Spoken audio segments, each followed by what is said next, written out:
제가 대학생 때까지만 하더라도 다양한 설들을 믿으시는 분들이 계셨어요. 제가 수업을 들었던 교수님 중에서는 공룡들이 이제 변비에 걸려서 멸종했다고 믿으시는 분도 계셨고요. 근데 당시에 이제 단순히 그냥 공룡이 병에 걸려서 죽었다가 아니라 식물들이 좀 나왔는데 당시 살았던 초식공룡들이 그거를 미처 소화시키지 못해서 변비에 걸려서 이제 생태계가 이제 무너졌다, 이렇게 주장하시는 분도 계셨고요. 그리고 이제 당시에 지구가 많이 더워져서 가뭄이 심해져서 공룡들이 먹을 게 없어서 죽었다라고 주장하셨던 분도 계시고요. 백악기가 끝날 무렵에 되면은 화산 활동이 되게 많이 일어나게 됩니다. 그래서 화산 활동 때문에 공룡들이 살 곳을 많이 잃고 화산 활동이 많아지는과 동시에 지구가 많이 더워져서 공룡들이 적응하지 못해서 멸종했다고 보시는 분들도 계셨고요. 아니면 공룡 자체에 문제가 생겨가지고 이들의 뭐 유전자가 나빠졌다든지 이런 식으로 해가지고 공룡들이 소멸을 했다라고 주장하셨던 분도 계세요. 근데 이런 가설들의 대부분은요, 일종의 그냥 아이디어로만 끝났고요. 이거를 이렇게 뒷받침할 만한 증거는 발견된 적이 없었고요. 그나마 이제 80년대, 70년대 말 80년대에 들어오면서 어떤 가설이 등장하게 됐냐면은 소행성 충돌이라는 가설이 등장을 하게 됩니다. 그래서 이거를 이제 처음에는 지층을 연구하다 보니까는 공룡 시대가 끝날 시점에 만들어진 지층이랑 그 다음에 포유류의 시대라고 할 수 있는 신생대에 만들어진 그 지층 사이에 얇은 하얀색 진흙층이 나오는 거를 학자들이 발견했어요. 그 성분을 분석해 보니까는 이리듐이라는 성분이 정말 많이 나온다는 것을 알아냈습니다. 그래서 이리듐이 뭐냐면은 희귀한 성분이에요. 보통은 이제 운석이라든지 이런 데서 많이 나오고 아니면 지구 깊숙한 내부에서 나오는 성분인데, 그래서 이걸 통해 가지고 이걸 처음 알아낸 과학자는 당시에 거대한 소행성이 지구와 충돌을 했을 것이다 라고 주장을 했습니다. 그래서 처음에 이거를 발표했을 때는 말도 안 되는 가설이다라고 주장하셨던 분들이 계세요. 근데 재밌게도 그 가설을 처음 발표했던 그 해에 지금의 카리브 쪽에서 거대한 운석구를 하나 과학자들이 발견을 하게 됩니다. 그 운석구가 백악기가 끝날 무렵에 떨어진 소행성의 충돌로 인해서 만들어졌을 것으로 지금 보고 있고요. 지금은 공룡을 연구하는 사람이라면은 당시에 그 백악기 말 대멸종 사건의 이유는 소행성 충돌에 의한 거라고 다들 그렇게 생각을 하고 있습니다. 이제 과학자들이 연구를 하는 거는 소행성 충돌로 인해 가지고 당시 생태계가 어떤 식으로 붕괴가 되었는지, 그 다음에 이제 소행성이 충돌한 다음에 어떠한 재해들이 일어났는지 이런 것들을 많이 연구를 하고 있습니다. 그 충돌한 소행성 자체의 크기에 대해서 좀 얘기해 볼 필요가 있는데, 과학자들이 계산해 본 결과 소행성의 지름이 약 한 10km 정도 됐을 것으로 보고 있어요.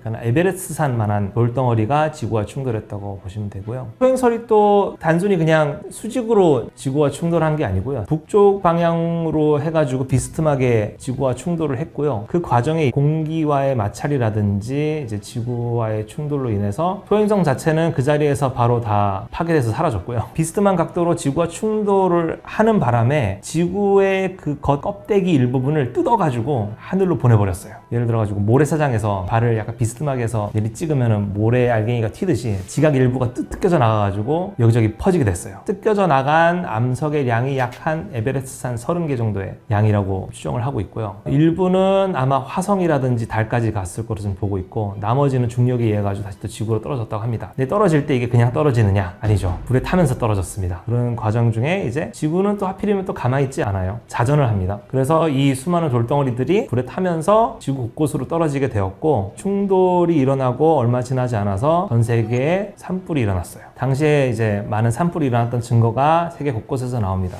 타나목이라든지 숫검댕들이 이제 당시에 퇴적됐던 퇴적층에서 발견이 되고 있고요. 그 과정에 이제 숲에서 사는 동물들이 많이 타 죽었겠죠. 그리고 또 하필이면은 이 운소행성이 충돌한 지역이 땅이 아니라 얕은 바다였어요. 얕은 바다에 거대한 암석이 떨어지면서 거대한 쓰나미가 형성이 됐겠죠. 물론 어떤 과학자가 계산하는 데 따라 당시에 이제 쓰나미 높이가 다르겠지만은 아마 최대 1km 높이의 쓰나미가 만들어졌을 걸로 좀 보고 있고요. 실제로 그 카리브해 주변으로 해가지고 백악기 말에 만들어진 쓰나미에 의해 가지고 퇴적된 층들이 발견이 됐어요. 그걸 쓰나마이트라고 부르고요. 그래가지고 이 쓰나미에 의해서도 많은 생물들이 죽었겠죠. 하지만 당시에 살았던 동물들의 대다수가 이것 때문에 죽지는 않았을 거고요. 먼지 때문에 죽었을 걸로 좀 보고 있어요. 소행성 충돌로 인해 가지고 지구에 있는 산불도 나고 충돌 때문에 수많은 먼지가 하늘로 솟구쳤을 걸로 좀 보고 있고요. 그 먼지로 인해 가지고 태양 햇빛이 가려졌을 걸로 좀 보고 있어요. 식물들이 이제 광합성을 못하다 보니까 죽게 되고, 거기에 따라서 이제 초식동물들도 굶어 죽고, 육식동물들도 물론 처음에는 좋았겠지만은 나중에 굶어 죽었을 것으로 좀 보고 있고요. 재밌게도 이제 육지에서 사는 동물들만 멸종했던 건 아니에요. 아니에요. 해양에서 살았던 동물들도 많이 멸종을 했는데 햇빛이 차단되는 거랑 해양에서 사는 동물들의 관계가 어떠냐. 바다에도 되게 다양한 생물들이 삽니다. 대표적인 게 이제 플랑크톤이에요. 플랑크톤이 햇빛을 보고 광합성을 하거든요. 공룡 시대를 대표하는 해양 생물이 뭐냐면 암모나이트예요. 암모나이트가 굉장히 번성을 했었는데 암모나이트가 뭘 주로 먹었냐면은 플랑크톤을 잡아먹었어요. 근데 햇빛이 안 비치니까는 대량의 플랑크톤들이 죽겠죠. 플랑크톤이 사라지니까는 또 바닷속에서는 육지와 똑같이 생태계 붕괴가 일어난 거예요. 암모나이트도 죽고 암모나이트를 주로 즐겨 먹었던 해양 파충류들도 암모나이트가 죽으니까는 굶어 죽기 시작을 한 거예요. 그래서 당시 생물의 거의 65%에서 70%가 멸종을 했습니다. 주로 이제 살아남았던 것들이 곤충 살아남았죠. 물고기도 많이 살아남았고 일단 포유류가 살아남았어요. 사실은 꽤 많은 포유류들이 죽었거든요. 거의 90%의 포유류가 멸종을 했지만은 10%가 살아남아가지고 오늘날 우리로 이제 진화를 할 수가 있었던 겁니다. 생태가 붕괴할 때 가장 살아남기 좋은 거는 몸집이 작은 동물들이에요. 왜냐면은 적은 양의 먹이만을 할 수가 있기 때문에 그렇거든요. 그래서 당시에 살아남은 생물들의 몸무게를 쭉 보면은 30kg을 넘지를 않아요. 굉장히 작은 애들만 살아서 겨우겨우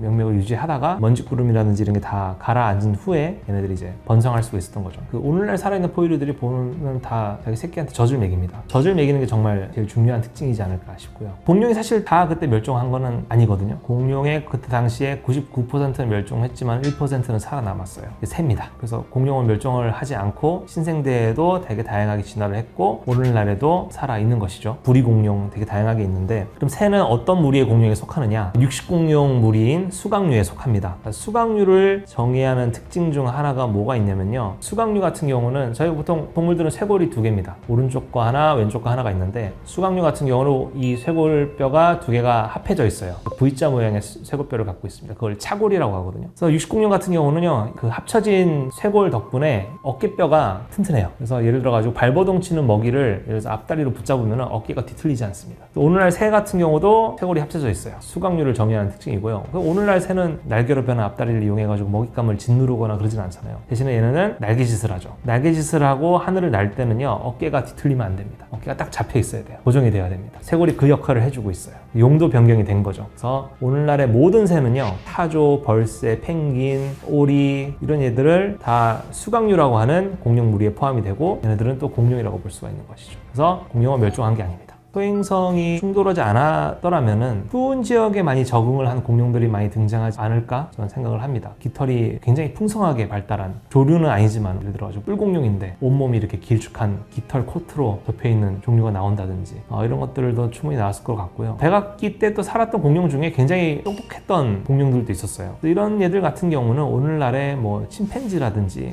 고릴라 같은 형태로 물론 똑같지는 않았겠지만은 비슷한 그런 무리를 지어가면서 협동을 하고 복잡한 사회의 관계를 이루면서 살아가는 그런 종류도 나타나지 않았을까 저는 추정을 합니다. 또 없이 자라진 않았을 거예요. 아마 공룡들이 몸집이 커졌을 때 그 크기가 최대치였을 겁니다. 왜냐하면 여기보다 더 커지면은 몸무게를 지탱하기가 어려워요. 오늘날 살아있는 육상 동물 중에는 공룡만큼 커진 게 없죠. 근데 공룡 같은 경우는 굉장히 좀 독특합니다. 왜냐하면 얘네들이 몸에 공기주머니를 갖고 있어요. 그래서 몸 크기 대비 몸무게가 굉장히 가벼운 편이에요. 기낭이 있고 없고 차이가 굉장히 크거든요. 몸무게가 기낭이 있으면은 40% 정도가 줄어요. 가장 무거운 공룡 보면은 몸무게가 거의 한 90톤에서 100톤까지 나갔을 걸로 보고 있고요. 또 공룡이 커질 수 있었던 이유 중 하나가 뭐냐면은 새끼를 낳는 방식 때문에 그래요. 포유동물 같은 경우는 몸집이 너무 커지면은 일단 새끼도 커질 수밖에 없거든요. 근데 몸집이 큰 새끼를 만들려면은 굉장히 많은 에너지랑 노력이 들어갑니다. 그리고 새끼를 많이 낳을 수도 없어요. 그래서 오늘날 코끼리라든지 고래 이런 애들을 보면은 일단 새끼를 굉장히 적게 낳고요. 근데 이렇게 되면은 이제 사실은 생존에 좀 불리할 수가 있겠죠. 새끼의 수가 그렇게 많지 않다 보니까는 뭐 자연재해가 일어난다든지 했을 때 개체 수가 크게 줄 수가 있고요. 잘못하면 정말 이제 쉽게 멸종을 할 수 있는 그런 형태입니다. 근데 공룡 같은 경우는요, 일단은 새끼를 낳지 않고 알을 낳습니다. 알을 낳으면요, 새끼를 크게 만들 수가 없어요. 왜냐면은 보통 공룡알하면 굉장히 큰 거라고 생각하는데 몸무게가 90톤짜리인 몸 길이 45m짜리 공룡도 알 크기는 멜론만 합니다. 여기서 만약에 새끼가 더 크게 자라가지고 알이 더 커지잖아요. 그러면 알 껍질이 새끼의 무게를 견디지 못해서 깨지고요. 이거를 보완하기 위해서 알 껍질이 두꺼워지잖아요. 그럼 새끼가 이걸 깨고 나올 수가 없습니다.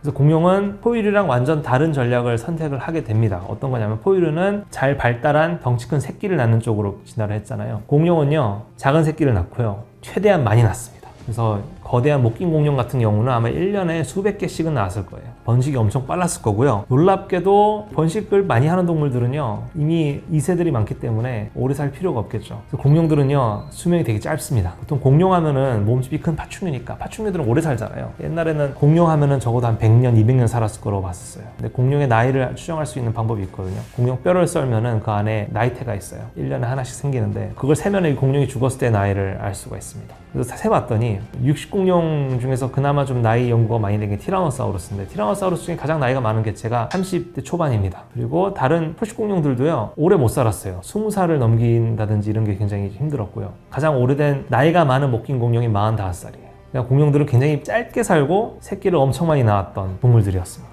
아마 등장을 하지 못했을 거예요. 왜냐면은 공룡들이 이제 많이 사라졌잖아요. 얘네들이 사라진 공간을, 생태적 지위를 작은 포유류들이 거기에 꿰차고 들어간 거거든요. 그래서 보시면은 과거에 살았던 공룡과 굉장히 유사한 형태의 포유류들이 많이 등장을 해요. 대표적인 뭐 코뿔소처럼 생긴 동물들 같은 경우는 과거에 살았던 트리케라톱스랑 많이 비슷하죠. 재밌는 게 공룡도요, 처음에 등장했을 때 굉장히 보잘것없는 녀석들이었지만은 과거에 공룡들이 보잘것없던 시절에 악어의 조상들이 살았어요. 악어의 조상들이 우리 흔히 아는 공룡의 이미지랑 되게 비슷하게 생겼거든요. 두 발로 걷거나 부리를 갖고 있어가지고 나무를 뜯어먹거나. 근데 얘네가 멸종을 하면서 공룡이 그 자리를 들어가면서 걔네들과 비슷하게 진화를 한 거예요. 큰 대멸종들이 있어야지 이전 시대에 살았던 작은 동물들이 보통 이렇게 다양하게 진화를 하거나 몸집이 커지는 거거든요. 공룡 시대 때 그게 소행성 충돌이 일어나지 않았더라면은 포유류는 이렇게 다양하게 진화를 할 기회가 아예 없었겠죠. 저는 충분히 가능할 것 같아요. 우리가 지금 살고 있는 세상에서도 우리보다 훨씬 강한 동물들이 많습니다. 코끼리도 있고 사자도 있고 하이에나도 있고 호랑이도 있습니다. 근데 이 친구들을 다 무찌르고 세상의 포식자가 됐잖아요. 공룡이라고 해서 이게 다를 것 같지는 않습니다. 왜냐면은 저희가 뭐 옛날에 매머드도 사냥했던 사람들이기 때문에 가능할 것 같고요. 그리고 저희가 굳이 사냥을 안 하더라도 저희가 이제 일으킨 환경 문제라든지 이런 것 때문에 또 많은 공룡들이 죽었겠죠. 충분히 가능했을 것 같아요. 또 이게 사육과 또 가축화시키는 거랑은 또 다른 문제긴 한데, 일단은 오늘날 사람들이 사육하는 동물들 보면 되게 다양한 것들을 사육을 하거든요. 악어도 사육을 하고 원숭이도 키우시는 분도 계시고, 사육 자체는 가능할 것 같아요. 근데 가축화시키는 건 좀 다른 문제긴 한데, 가축화도 가능할 것 같아요. 왜냐면은 가장 대표적인 가축화된 공룡이 저희가 닭이 있습니다. 닭도 있고 오리도 있어요. 다른 공룡들도 충분히 저는 가축화가 가능할 것 같습니다. 목긴 공룡이라든지 이런 것들 키우면은 산란을 많이 하잖아요. 먹이로서 굉장히 좋겠죠. 그런 거랑 후각이 굉장히 발달한 공룡들도 있어요. 영화 쥐라기 공원으로 유명한 벨로키랍토르라든지 이런 공룡들도 있는데, 이런 공룡들이야 뭐 저희가 후각이 발달한 개를 사용하듯이 얘네들도 뭐 충분히 사용할 수 있지 않을까 저는 생각을 합니다.